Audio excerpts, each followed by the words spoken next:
जुलाई 1992 Bosnia में शदीद जंग जारी है। फ्रांसीसी एनजीओज ने बोस्निया वालों से मुसलमान बच्चे हथियाने का प्रोग्राम बनाया।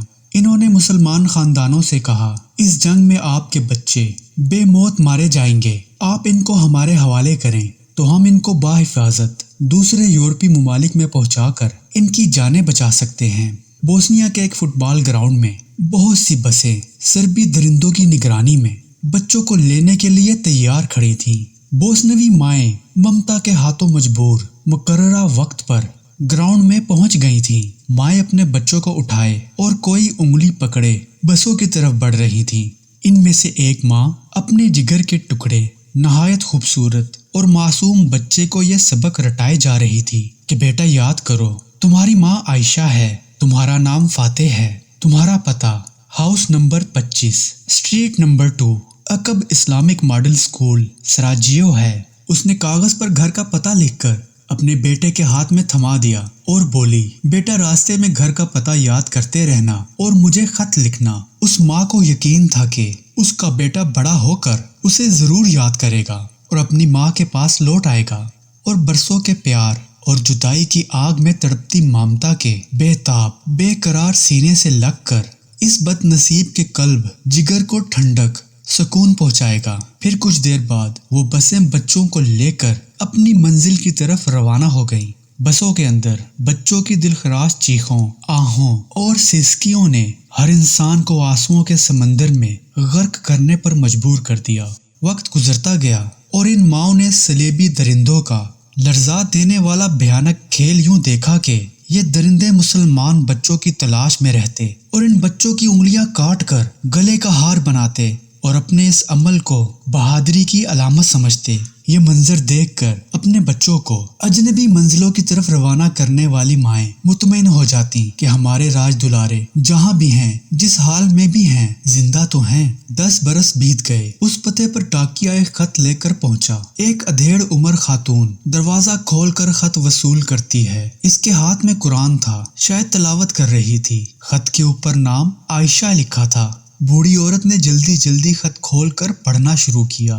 खत में लिखा था, मेरी जन्नत, मेरी माँ, अस्सलाम वालेकुम। मैं तेरा बेटा भी जिंदा हूँ। तूने मुझे घर का एड्रेस याद करवा दिया था। लो आज मैं तुझे खत लिख रहा हूँ। अल्लाह जाने खत तुझ तक पहुँचता भी है और तू जवाब देती भी है कि मैं तेरे जवाब के इंतजार में उम्र ही गुजार देता हूँ। माँ तू मुझे बहुत प्यार करती थी ना। तूने मुझसे बड़ी बड़ी उम्मीदें लगा रखी थी जिन्हें मैं पूरा ना कर सका। मेरी दुखियारी माँ, तूने मेरा नाम फातेह। यूरोप बोस्निया को फतह करने वाले बहादुर सुल्तान मोहम्मद फातेह के नाम पर रखा था ना। लेकिन माँ, तेरा फातेह बहुत बेबस इंसान है। इसकी अपनी हर मर्जी खत्म हो चुकी है। अब मैं गुलाम हूँ। मैं तेरी तरह रब को सजदा नहीं कर सकता क्योंकि मुझे एक चर्च का खादिम बना दिया गया है। मैं चर्च आने वालों की खिदमत करता हूँ, देखभाल और झाड़ पोंछ करता हूँ। मुझे याद है तूने मेरा नाम फातेह रखा है, लेकिन इन्होंने मेरा नाम डैनियल रख छोड़ा है और मुझे कहते हैं तेरे माँ बाप मर खप चुके हैं। माँ, तेरे जितना प्यार आज तक मुझे किसी ने नहीं दिया। मैं तेरा प्यार, तेरा लाड, तेरी शफकत और तेरी मोहब्बत तलाश करता फिरता रहता हूँ। मुझे वो फुटबॉल स्टेडियम का मंजर आज भी याद है। माँ, तुझ जैसी शफीक हस्ती अपने बेटे को छोड़कर कैसे मर सकती है? तू तो मेरा इंतजार कर रही है ना। मैं भी तुझसे मिलने को बेकरार हूँ। प्यारी माँ, ये मुझे यहाँ से कहीं जाने नहीं देते। मुझे बता मैं कैसे पलक झपकते तेरे पास पहुँच जाऊँ। माँ, मेरा कोई गम गसार नहीं।